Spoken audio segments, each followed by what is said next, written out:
قل أعوذ برب الناس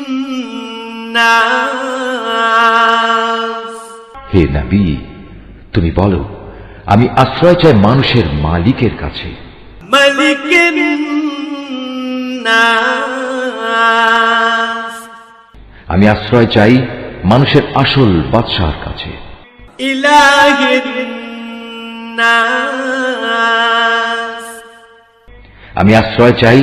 মানুষের একমাত্র মাবুদের কাছে, من شر الوسواس الخناس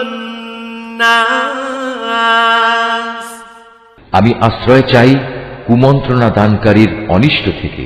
যে প্ররোচনা দিয়েই গা ঢাকা দেয়, الذي يوسوس في صدور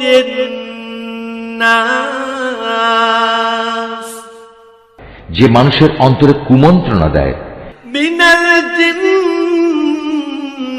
والناس জিনদের মধ্যে থেকে হোক বা মানুষদের মধ্যে থেকে হোক, তাদের অনিষ্টের হাত থেকে আমি আল্লাহ তাআলার কাছে আশ্রয় চাই।